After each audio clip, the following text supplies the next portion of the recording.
ವೀಕ್ಷಕರೇ, ಗದಗ ಜಿಲ್ಲೆಯ ಲಕ್ಕುಂಡಿಯಲ್ಲಿ ನಾಗವಿಸ್ಮಯಗಳು ನಿಲ್ಲೋ ಹಾಗೆ ಕಾಣುತ್ತಿಲ್ಲ. ಲಕ್ಕುಂಡಿಯ ನಿಧಿಯ ರಹಸ್ಯಗಳು ಈಗ ಎಲ್ಲೆಲ್ಲಿಗೂ ಹೋಗ್ತಾನೆ ಇವೆ. ದಿನಕ್ಕೊಂದರಂತೆ ನಾಗರಹಸ್ಯ ಬಯಲಾಗ್ತಾನೆ ಇದೆ. ಮೊನ್ನೆ ತಾನೇ 7 ಹೆಡೆಯ ನಾಗನ ಮೂರ್ತಿ ಪ್ರತ್ಯಕ್ಷವಾಗಿತ್ತು. ಈ ಊರಲ್ಲಿ ನಾಗ ನಡೆ ಇದೆ ಅನ್ನೋದನ್ನ ಈ ಮೂರ್ತಿಗಳೇ ಸಾರಿ ಹೇಳಿದ್ವು. ಅದರ ಬೆನ್ನಲ್ಲೇ ಈಗ ಮತ್ತೊಂದು ಅಚ್ಚರಿ ಬಯಲಾಗಿದೆ.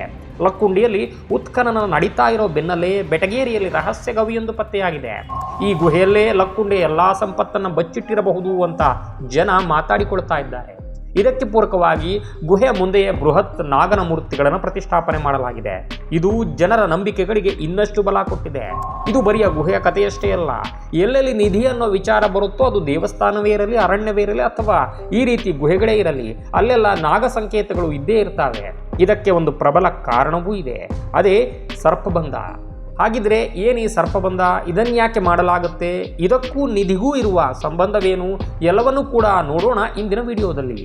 ಅದಕ್ಕೂ ಮುನ್ನ ನೀವಿನ್ನೂ ನಮ್ಮ ಡಂಗೂರ ಕರ್ನಾಟಕ ಚಾನಲ್ ಸಬ್ಸ್ಕ್ರೈಬ್ ಆಗಿಲ್ಲ ಅಂದರೆ ಈ ಕೂಡಲೇ ಸಬ್ಸ್ಕ್ರೈಬ್ ಆಗಿ, ಅಲ್ಲದೆ ಮುಂದಿನ ವಿಡಿಯೋಗಳ ಅಪ್ಡೇಟ್ಗಳಿಗಾಗಿ ಪಕ್ಕದಲ್ಲಿರೋ ಬೆಲ್ ಬಟನ್ ಒತ್ತುವುದನ್ನು ಮರಿಬೇಡಿ. ಲಕ್ಕುಂಡಿ ಅನ್ನೋದು ರಹಸ್ಯಗಳ ತವರು ಮನೆಯಂತಾಗಿದೆ. ಒಂದು ಕಡೆ ಉತ್ಖನನ ನಡೀತಾ ಇದ್ರೆ, ಇನ್ನೊಂದು ಕಡೆ ಹತ್ತಾರು ಅಚ್ಚರಿಯ ಸಂಗತಿಗಳು ಹೊರಬೀಳ್ತಾ ಇವೆ. ಈ ಅಚ್ಚರಿಗೆ ಹೊಸದಾಗಿ ಸೇರ್ಪಡೆಯಾಗಿರುವುದು ಈ ನಿಗೂಢ ಗುಹೆ. ಈ ಗುಹೆ ಮುಂದೆ 2 ಹೆಡೆಯ ನಾಗರ ಕಲ್ಲುಗಳನ್ನು ಪ್ರತಿಷ್ಠಾಪಿಸಲಾಗಿದ್ದು, ಇದು ಕುತೂಹಲ ಮತ್ತು ಚರ್ಚೆಯನ್ನ ಇನ್ನಷ್ಟು ತೀವ್ರಗೊಳಿಸಿದೆ. ಈ ಗುಹೆಯಲ್ಲಿ ಬಂಗಾರದ ಖಜಾನೆ ಇದೆ ಅಂತ ಹೇಳಲಾಗ್ತಿದೆ. ಆಗಾಗ ಈ ಜಾಗದ ಸುತ್ತಮುತ್ತ ಹಾವುಗಳು ಕಾಣಿಸಿಕೊಳ್ತಾವಂತೆ. ವಿಚಿತ್ರ ಅಂದ್ರೆ ಕೆಲವು ಸಂದರ್ಭಗಳಲ್ಲಿ ಈ ಗುಹೆಯಿಂದ ಧೂಪದ ವಾಸನೆಯೂ ಬರುತ್ತಂತೆ. ಇದು ಇವತ್ತಿಗೂ ನಿಗೂಢವಾಗಿಯೇ ಉಳಿದಿದೆ. ಹೀಗಾಗಿ ಈ ಗುಹೆಯೊಳಗೆ ಅಪಾರ ಸಂಪತ್ತಿದೆ ಅನ್ನೋದು ಇಲ್ಲಿನ ಜನರ ನಂಬಿಕೆ. ಇಲ್ಲೇ ಗವಿ ಐತ್ರಿ ಸರ್, ಅದ್ರೊಳಗೆ 7 ಅಡಿ ಸರ್ಪನೂ ಇತ್ತಂತ್ರಿ. ಇಲ್ಲೇ ನಿಧಿ ಐತೆ ಅಂತಂದು ಅದು ಕಾವಲು ಕಾಯ್ತಿತ್ತಂತ. ಅದು ಸೋಮವಾರ, ಮಂಗಳವಾರ, ಶುಕ್ರವಾರ, ಅಮಾವಾಸ್ಯೆ, ಹುಣ್ಣಿಮೆಗೊಮ್ಮೆ ಹೊರ ಬರ್ತಿತ್ತಂತ. ಅದು ಬಂದರೆ ಏನು ಗೊತ್ತಂದ್ರೆ ಲೋಬಾನ್ ಹಾಕುವಂಥ ಸುವಾಸನೆ ಬರ್ತಿತ್ತಂತ. ಅದು ನಮ್ಮ ಅಜ್ಜಾರು ಕಂಡಾರ, ನಮ್ಮ ಅಪ್ಪಾರು ಕಂಡಾರಿ. ಅವಾಗೆಲ್ಲ ಇರ್ತಿತ್ತಂತ್ರ. ಅದು ಇಲ್ಲಿಂದ ಸೀದಾ ಹೋಗಿ ಇಲ್ಲಿ 7 ಮಕ್ಕಳು ತಾಯಿ ಮಂದ ಅಲ್ಲಿ ಭೇಟಿ ಕೊಟ್ಟು, ಹಿರಣ್ಣಜ್ಜಿಗೆ ಭೇಟಿ ಕೊಟ್ಟು ಹೊಳ್ಳಿ ವಾಪಸ್ಸು ಇಲ್ಲೇ ಬರ್ತಿತ್ತಂತ್ರಿ. ಅದು ಅಲ್ಲಿ ಮಾತ್ರ ಯಾರನ್ನೂ ಬಿಡ್ತಿದ್ದಿಲ್ಲಂತ್ರಿ. ಅವಾಗ ಹೀಗೆಲ್ಲ ಏನು ಮುಚ್ಚಿದ್ದಿಲ್ಲ. ಈಗ ಇಲ್ಲಿ ಯಾರು ಕಾವಲ್ಗಾರ ಇಲ್ಲ ಅಂತ ಸಂಬಂಧ ಮಕ್ಕಳು ಹೋಗ್ತಾವ ಅಂಥೇಳಿ ಅದನ್ನು ಗವಿ ಮುಚ್ಚಿದ್ದಾರೆ ಈಗ. ಆದ್ರೆ ಪಂಚಮಿ ಒಂದು ವಾರತ್ಲೆ ಹಾವುಗಳು ಹೊರ ಬರ್ತಾವೆ.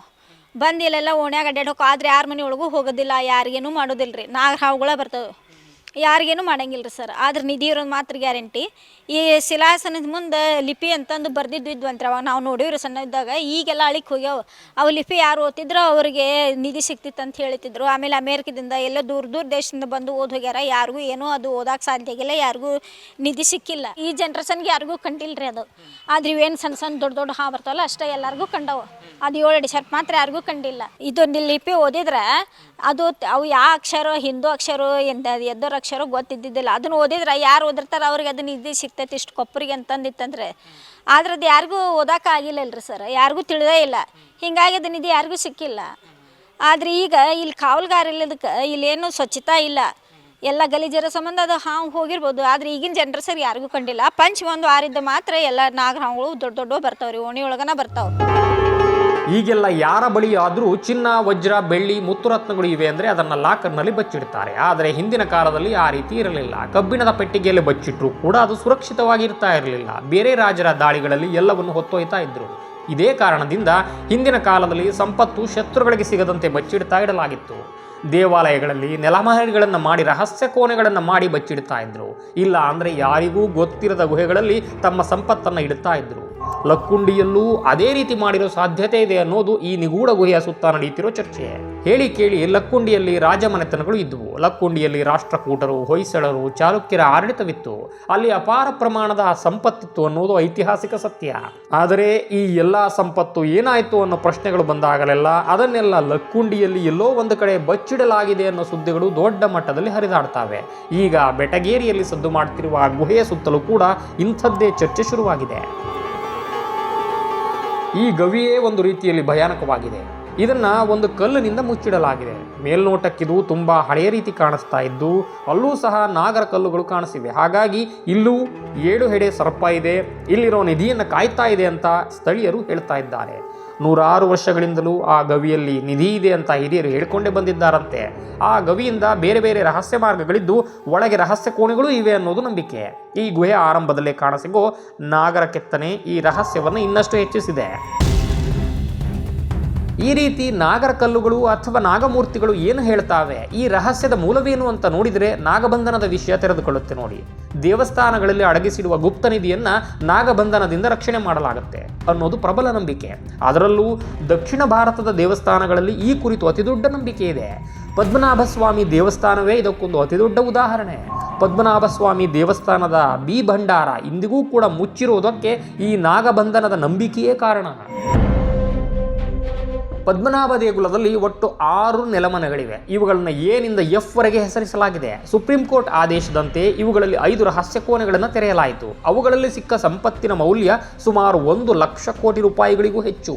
ಇದರಲ್ಲಿ ಬಂಗಾರದ ಮೂರ್ತಿಗಳು, ವಜ್ರದ ಹಾರಗಳು ಮತ್ತು ಪುರಾತನ ನಾಣ್ಯಗಳು ಕೂಡ ಸೇರಿವೆ. ಆದರೆ ಬಿ ನೆಲಮಾಳಿಗೆಯನ್ನು ಮಾತ್ರ ಇದುವರೆಗೂ ಯಾರೂ ಸಂಪೂರ್ಣವಾಗಿ ತೆರೆದಿಲ್ಲ. ಕಾರಣ ನಾಗಬಂಧನದ ರಹಸ್ಯ.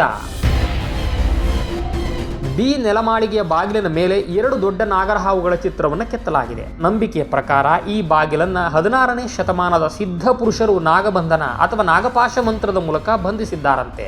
ನಾಗಬಂಧನ ಅನ್ನೋದೇ ಹೀಗೆ, ಅದೇನು ಯಾಂತ್ರಿಕ ಲಾಕ್ ಅಲ್ಲ, ಬದಲಾಗಿ ಮಂತ್ರದ ಮೂಲಕ ಮಾಡಲಾದ ಭದ್ರತಾ ಕಟ್ಟು. ಇದನ್ನ ಕೇವಲ ಪರಿಶುದ್ಧ ಮನಸ್ಸಿನ ಸಿದ್ಧ ಪುರುಷರು ಮಾತ್ರ ಬಿಡಿಸಬಲ್ಲರು. ಅದು ಕೂಡ ಗರುಡ ಮಂತ್ರವನ್ನು ಸರಿಯಾದ ಶ್ರುತಿಯಲ್ಲಿ ಪಠಿಸಿದರಷ್ಟೇ ಇದು ಸಾಧ್ಯವಾಗುವುದು ಅನ್ನೋದು ಪುರಾತನ ನಂಬಿಕೆ. ಇದೇ ರೀತಿ ಪದ್ಮನಾಭ ದೇಗುಲದ ಬಿ ನೆಲಮಾಳಿಗೆಯ ಬಾಗಿಲಿಗೂ ಕೂಡ ಯಾವುದೇ ಲಾಕ್ ಅಥವಾ ಬೀಗದ ಕೈಗಿಡಿಲ್ಲ. ಇದನ್ನ ಕೇವಲ ಗರುಡ ಮಂತ್ರವನ್ನು ಸರಿಯಾದ ಉಚ್ಚಾರಣೆಯೊಂದಿಗೆ ಪಠಿಸುವ ಸಿದ್ಧ ಪುರುಷರು ಮಾತ್ರ ತೆರೆಯಬಲ್ಲರು ಅನ್ನೋದು ನಂಬಿಕೆ. ಸಿದ್ಧ ಪುರುಷರಲ್ಲದೆ ಮತ್ತಿನ್ಯಾರಾದರೂ ತೆರೆಯೋದಕ್ಕೆ ಹೋದರೆ ಏನಾಗುತ್ತೆ ಅಂದರೆ ಇಡೀ ದೇಶಕ್ಕೆ ಅಥವಾ ಆ ಕೆಲಸ ಮಾಡಿದವರಿಗೆ ಮಹಾನ್ ವಿಪತ್ತು ಉಂಟಾಗುತ್ತೆ ಅನ್ನೋದು ಪ್ರಬಲ ನಂಬಿಕೆ. ಅಲ್ಲದೆ ಈ ಬಾಗಿಲು ಸಮುದ್ರದ ನೀರಿಗೆ ಸಂಪರ್ಕವನ್ನು ಹೊಂದಿದೆಯಂತೆ. ಇದನ್ನು ತೆರೆದರೆ ನೀರು ನುಗ್ಗಿ ಇಡೀ ನಗರವೇ ಮುಳುಗುತ್ತಂತೆ ಅನ್ನೋ ಆತಂಕವೂ ಇದೆ. ಮಾಹಿತಿಗಳ ಪ್ರಕಾರ ಈ ಬಿ ನೆಲಮಾಳಿಗೆ ಹಿಂದೆ 3 ಕೋಣೆಗಳಿವೆ ನೋಡಿ. ಮೊದಲ ಕೋಣೆ ಮರದ ಬಾಗಿಲನ್ನು ಹೊಂದಿದ್ದು ಇದನ್ನು ಆಗಾಗ ತೆರೆಯಲಾಗುತ್ತೆ. 2ನೆಯ ಕೋಣೆ ಕಬ್ಬಿಣದ ಬಾಗಿಲನ್ನು ಹೊಂದಿದೆ. 3ನೆಯ ಕೋಣೆಯ ಸುತ್ತಲೇ ನಿಗೂಢತೆ ಇರೋದು. ಇದು ಬೃಹತ್ ಕಲ್ಲಿನ ಬಾಗಿಲಾಗಿದ್ದು ಇಲ್ಲಿಯೇ ನಾಗಬಂಧನವಿದೆ ಎನ್ನಲಾಗುತ್ತೆ. ಇದರ ಹಿಂದೆ ಅತಿ ಹೆಚ್ಚು ಸಂಪತ್ತು ಮತ್ತು ದೈವಿ ಶಕ್ತಿ ಇದೆ ಅನ್ನೋದು ನಂಬಿಕೆ.